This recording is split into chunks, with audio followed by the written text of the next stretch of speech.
Welcome back and thank you for staying with KTN Prime. It's now time for a discussion. And despite a well-oiled campaign to support Azimio leader Raila Odinga for the AUC chairperson post, Raila emerged second after Djibouti's Mohamud. Now, there are a couple of school of thoughts out there in Kenya. Those who hoped Raila Odinga would stay away from local politics after ascending to AU. Those who wanted Raila to come back and agitate for the downtrodden. And those who want the broad-based camaraderie between Raila and President William Ruto to continue. So what next for Raila after the AUC loss? And we'll be taking a look at this particular issue with my guests joining me in studio. I'm joined by two legislators. Allow me to start with Makali Mulu, who's a member of parliament for Kitui Central. Makali, great to see you. Yeah. Karibu sana. Good evening, yes. I'm tempted to ask you if you were in Addis. No, I wasn't. Oh, you didn't join Raila. I was in Ukambani. Oh, okay, that's really good. That is good. Good to see you. Good to see you too. Equally joined in studio by the West Mugirango Member of Parliament, Stephen Mogaka. Karibu sana to our studios. Thank you so much and Happy New Year. This is my first time in the studio. Definitely. Thank you for inviting me. Asante sana for your time. In case you didn't know, Mogaka is one of the few Jubilee members of parliament who hail from the that particular region, and it's really proper to have you with us. Were you in Addis by any chance, or you're not part of that delegation? I was there virtually. Virtually? Yes, I was. I can see. Asanteni sana. Now, as I mentioned earlier, we're talking about the ramifications of Raila's loss at AUC and what it portends in the local political scene. We just want to listen into some of the sentiments that have been shared by various leaders across the political divide in regards to what next now that Raila is back home. Listen in. I have a regret for Africa that they missed an opportunity to be served by the finest. Baba made me very proud.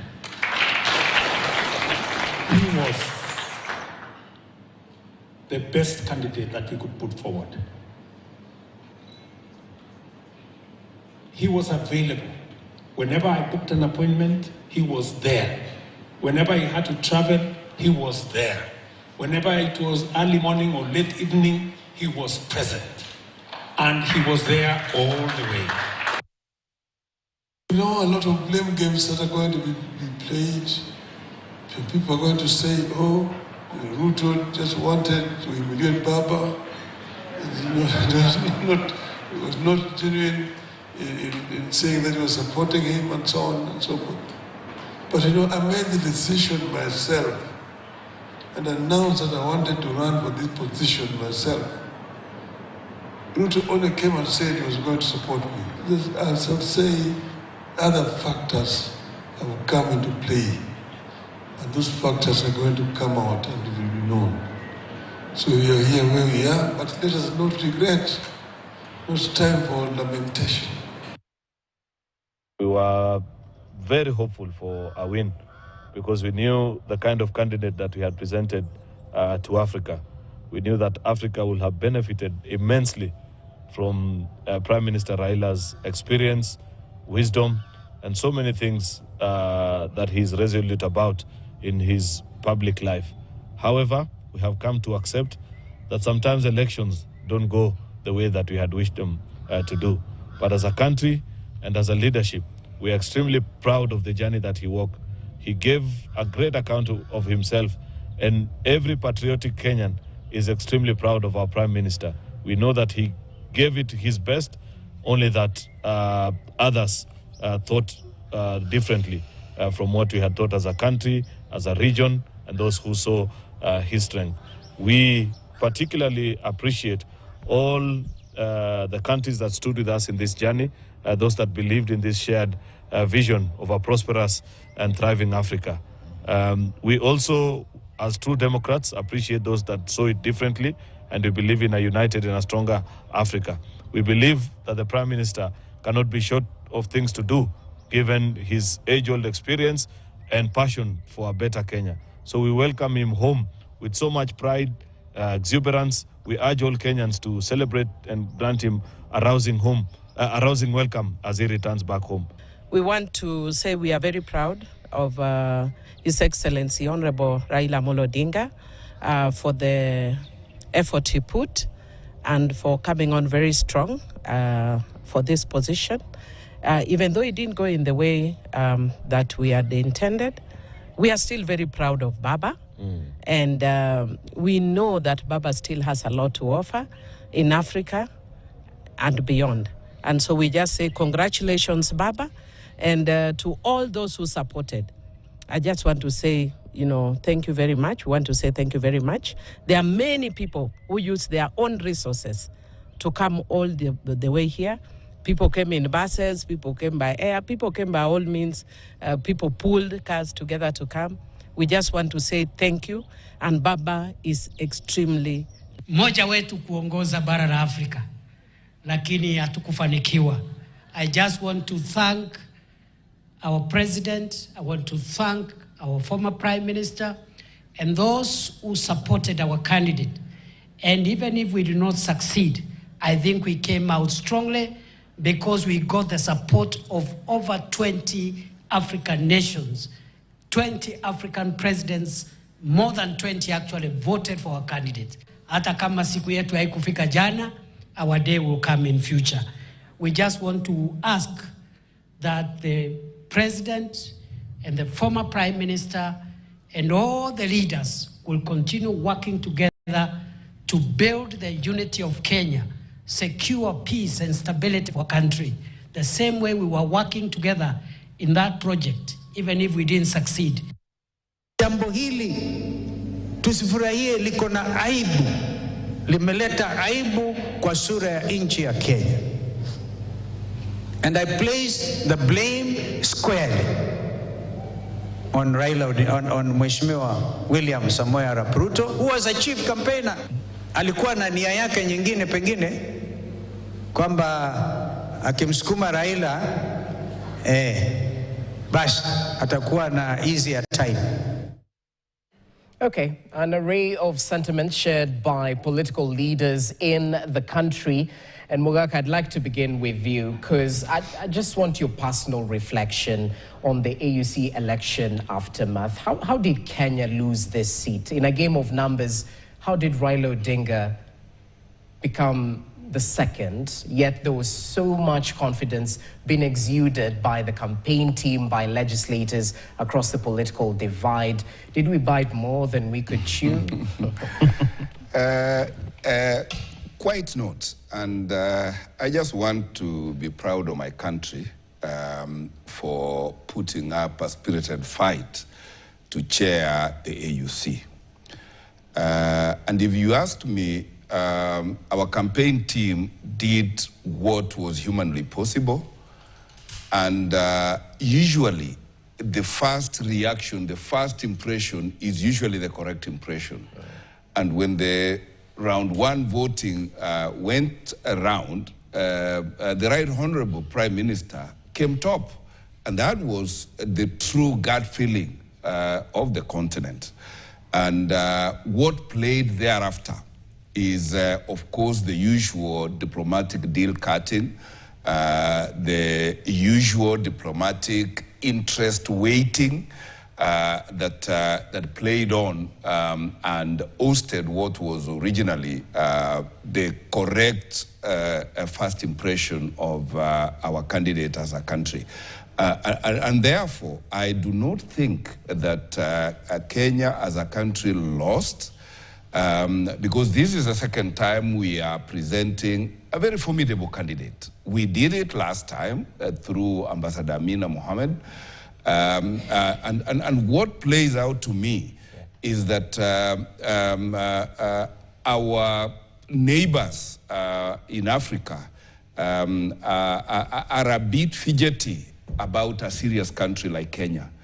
And for fear of being domineered, they would play safe.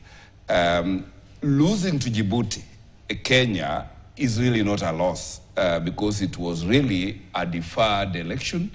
And I think Africa chose to rethink whether they need Kenya to steer African affairs and I don't look at it really as a loss, but I look at it as a rethinking of particularly the Francophone countries on whether they need an Anglophone leader, whether they need a non-Muslim leader, and whether they need Africa to be for Africans as a whole or for a section of Africa. I just want to celebrate the efforts made by my country.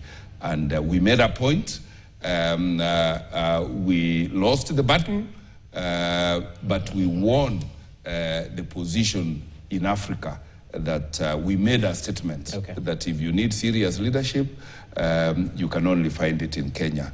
But if you want neither here nor there, then try little I'm sure those people from Djibouti listening wouldn't be smiling at that. But anyway, as you come in, Makalimulu, he seems to allude to the fact that Kenya as a country, we're a little bit domineering. So my question would be, did our foreign policy work against us? Take a look at geopolitics, the Morocco-Sahrawi divide, the DRC conflict, just to name a few. Did our stand or our unwavering support for Israel work against us in the AUC election? I think, let me start just by saying this. I think what Mugaka is saying is not, should not be said here. Because, you know, Djibouti is a country, it's an independent country. True. And these are some of the things which made us lose this seat. You know, as a country, we are looking down upon Djibouti, which I think was not the right strategy. Anyway, in simple terms, I think there are quite a number of factors which played against our candidate, both external and internal. And from where I sit, all along, for me, it wasn't surprising. It was expected. So it was just a matter of seeing what I expected to see. But why is that? Because I've been analyzing the situation, and I think there were a number of missteps. We missed a number of steps towards the election. And let's start this way. Yeah. One of the things we didn't do well is we didn't analyze our voter. You know, in this case, the voters were presidents, were not anybody else. So, from the word go, somebody should have taken time to analyze all the sitting presidents in Africa and in one way or the other, come up with strategies on how to approach them. This was a diplomatic kind of approach to elections, not the normal political way of doing it, the way we do it in our style in Kenya. And you know, in diplomacy, in a situation where you want to say no, you don't tell somebody no. You use a very diplomatic language. If I told you just today you are a diplomat, I will be saying you are able to abuse me, but I will not know that you have abused me. Even when you want to say yes, you might be saying no. So that means that we needed really to be very keen on how we approach this election. And why am I saying we miss a number of steps? Let's look at the external factors. One of the factors is just what you have mentioned, Jesse. The fact that at some point, the chief campaigner for our candidate seemed to be aligning himself with Israel. Automatically will push our Muslim brothers the other side. Look at the way we handled the issue of the DRC, who are our neighbors here. You know, DRC actually to me was one of the key factors which worked against us. Because you know, the president of DRC is a member of East Africa Community and is also a member of SADC. And you know, I remember at one point, they was expected to come to Kenya to come and have a meeting. And all those heads of states said no, they couldn't come to Kenya. Up to a level where they do go and meet in Dar es Salaam. And when they met in Dar es Salaam, you know the position of Rwanda, you know the position of Tshisekedi, and I can tell you for sure, from where I sit, this was a secret ballot. But I think I can forge that a number of our neighbors did not vote for us because of the way we handled DRC. All right. Look at one point, you remember the issue of the Southern Sudan. At one point, Southern Sudan actually declined to have our president as the mediator. You remember one point, they said, we don't want President Ruto, and they were very categorical. So when you look at even the neighborhood. That was Sudan, rather, I think. Southern Sudan. Southern or Sudan Southern? itself. But one of the Sudans, yes. one of the Sudans Yeah. did.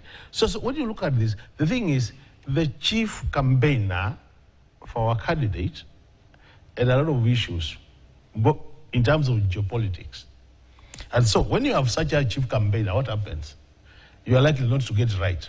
And the thing is, if you look at the Djibouti candidate, Mohamed, Mohamed approached this thing in a very diplomatic way. He would sneak in, see a president, and walk out. And nobody will know that he has actually visited. Look at the way we conducted our campaigns. Everywhere, Honorable Raila would go with President Ruto. So at the end of the day, I'm sure the president must have been asking themselves, are we voting for Ruto or are we voting for Raila? Who's the candidate here?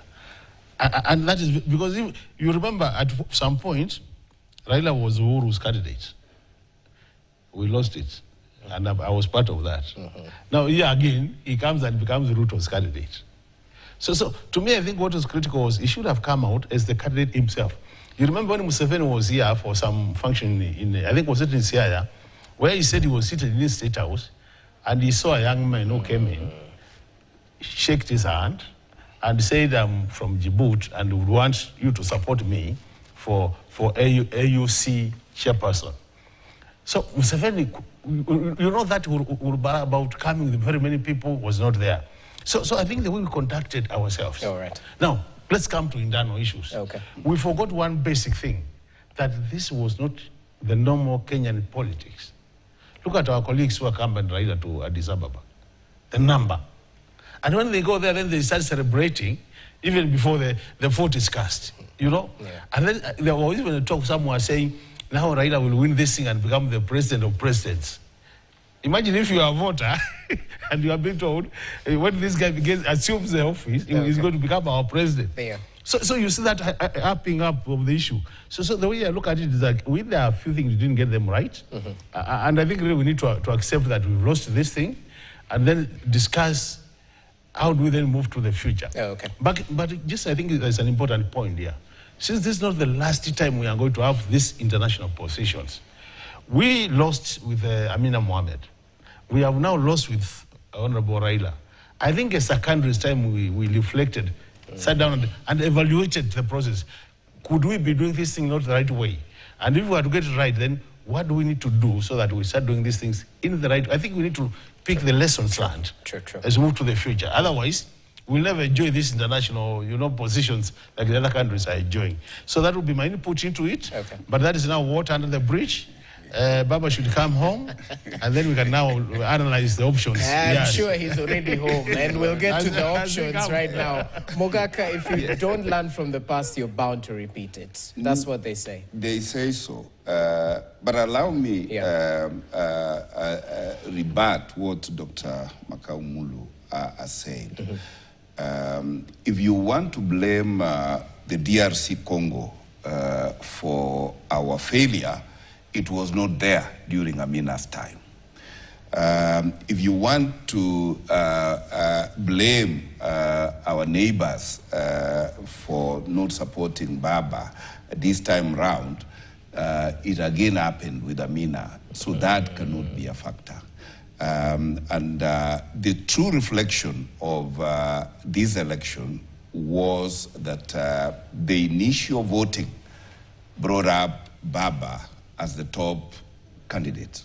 And that is really what should have been sustained. Okay. I do agree that global geopolitics may have played into certain nations rethinking and who unto Africa, because Raila has nothing to do with what was happening in DRC. Raila has nothing to do with the Kenya position with Israel, and it did start yesterday. And looked at on merit, Raila stood extremely tall and deserved that position. And Africa knows this. But what transpired thereafter is really, as I said, a deferral of the time that Kenya will lead Africa. And I urge us citizens of this country not to blame us for being Kenyans, because if we are Kenyans and have taken moral support for our candidate to Africa, that is not grandstanding. That is being Kenyan, and we will always raise our flag aloft. And I just want to encourage us to still continue being Kenyan, because that is what we are. That is what we should be. And I really thank my colleagues who made time to go personally to Addis, because this was a Kenyan mission. This was a Kenyan international mission. And we needed to give our best, which we did.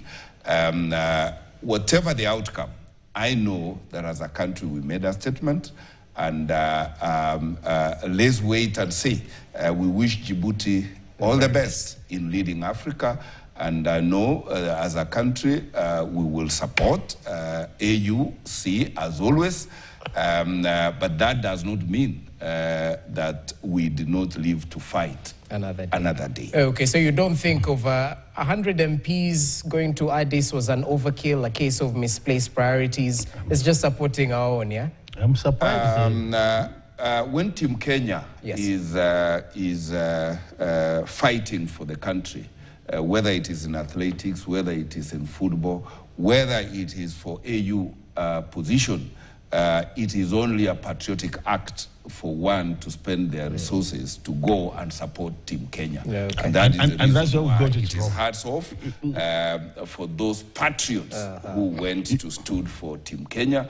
And it should not be taken in the terms that Honorable Dr. Kalibulu is saying, because he is Kenyanizing or looking at that support from Kenyan political spectacles, which should not be. We were on an international assignment where every Kenyan, whether in Addis, whether in Ethiopia, whether in neighboring countries, whether from Kenya, this is an international mission that every Kenyan was required to stand up for. And I know that my brother Makali was watching, was virtually present in Ethiopia, like me, even if he was in his upcountry village. And I really said, this was a Kenyan mission. We all stood for Kenya. We all supported the Kenyan candidate. We got what we got in the ballot, and Kenya conceded. The most important thing. You know, just what I'm saying is this. Yes. To me, that's what actually we got, when I was talking about internal factors. That's why we got it wrong. You know why? This is more of a diplomatic issue than just a political issue. In politics, there's a lot of mobilization, numbers count. When you have very many of you, it's good to show that you have a big crowd behind you. But you know, Jesse, the question is, when you are going for a position like what we are going for, which is more of an executive position than a political position, do you want to have that crowd behind you? And because the presidents must have been asking themselves, what are we seeing? Could we be importing millions of Kenyans to Addis if this guy takes this office? That's a question. The other thing we are forgetting, which is critical. That's why I said we need to do proper voter analysis. The guys who are going to be voting for this candidate are serious consumers of intelligence in their countries. You know that? They are all presidents, serious consumers of intelligence. Which means whatever move we are making, they must have monitoring that, been briefed accordingly by the intelligence officers, and been even given the analysis of that intelligence. So the questions, for example, you know, we know very well that we might not want to say it openly, but that's a fact, that President Ruto was also being strategic to push Raila to Addis to become the ANC chair. That now, Raila that will be occupied in Addis, more likely come 2027, is like to get that voting bloc behind him, which will be good for his re-election 2027. But then you know the presidents who are the voters have that intelligence. So they would be asking, are we then being used to achieve are we a means to an end? Exactly. Okay, are we a means to an end? So I get you. These are very critical issues and you can't ignore them. All right. You can't ignore them. With that. We need to take a short break. And then combined with what Mugabe is saying, the issue of the big brother, you can see the kind of fear it sends to But this Baba guy. being AU chair did not debar him from contesting locally. That is a 2027 affair. Okay. And this is what I'm saying, that we are overblowing local political perspectives beyond where they should be. Baba had an assignment, Kenya had an assignment, and that was it. 2027 is a different story. Okay. We need to take a short break, but as we do, I'm tempted to ask, do we know how much was spent during this campaign? The figures are not yet out. No, they're not yet out, but substantial amount. I'm pretty sure it will cause a buzz online. But let's take that short break. As we come back, we focus on the new assignment for Baba, and we'll be taking a look at the front page of Kenya's bold newspaper, The Standard, which is going big with the headline, How to Tame Baba, Taming Raila. And a couple of proposals have been raised in terms of the NADCO report and how perhaps we should implement it in order to secure a position for the enigma of Kenyan politics, as he's referred to. Let's take that short break. We'll be back in a few.